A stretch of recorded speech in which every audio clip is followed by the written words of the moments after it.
और देखिए, बिहार में विश्वविद्यालयों में बड़ा बदलाव हुआ है। 4 वर्षीय सीबीसीएस स्नातक पाठ्यक्रम लागू किया गया है। एनईपी 2020 के तहत नई व्यवस्था लागू की गई है और छात्रों को अब विषय चुनने की अब पूरी आजादी मिलेगी। इंटर्नशिप अब अनिवार्य होगा। रिसर्च और मल्टीपल एंट्री एग्जिट का भी लाभ मिलेगा छात्रों को। राज्यपाल ने संशोधित अध्यादेश को मंजूरी दे दी है और इसे लेकर अधिसूचना जारी की गई है। नया नियम तत्काल प्रभाव से लागू भी कर दिया गया है। पाटलिपुत्र और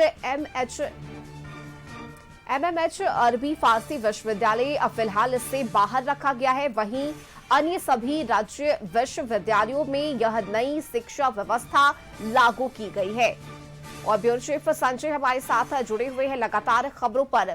संजय, देखिए, नई शिक्षा व्यवस्था अब लागू कर दी गई है और किस तरह से अब इस नई व्यवस्था के तहत छात्रों को लाभ मिलने वाला है, विषय चुनने में भी उन्हें काफी सहूलियत मिलेगी।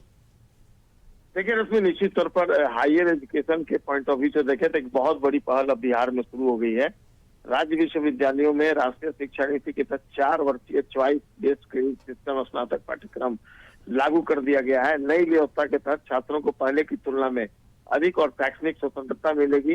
वे अपनी रुचि के अनुसार विषयों का चयन कर सकेंगे और मुख्य विषय के साथ साथ अन्य विषयों का भी अध्ययन कर पाएंगे। पाठ्यक्रम में इंटर्नशिप को अनिवार्य बनाया गया है ताकि विद्यार्थियों को पढ़ाई के साथ साथ व्यवहारिक अनुभव भी मिल सके। इसके अलावा शोध यानी रिसर्च, कौशल विकास और रोजगार उन्मुखी शिक्षा पर विशेष जोर दिया गया है। नई प्रणाली में मल्टीपल एंट्री और एग्जिट का प्रावधान भी रहेगा, जिससे किसी कारणवश पढ़ाई बीच में छोड़ने वाले छात्रों को भी निर्धारित अवधि के अनुसार प्रमाण पत्र, डिप्लोमा या डिग्री का लाभ मिल सकेगा। इस फैसले से बिहार की उच्च शिक्षा व्यवस्था राष्ट्रीय शिक्षा नीति के अनुरूप हो जाएगी। छात्रों को केवल पारंपरिक पढ़ाई तक सीमित नहीं रहना पड़ेगा, बल्कि वे अपनी रुचि और करियर के अनुसार विषयों का चयन कर सकेंगे। इंटर्नशिप और रिसर्च पर जोर बढ़ने से रोजगार के बेहतर अवसर मिलने की संभावना है।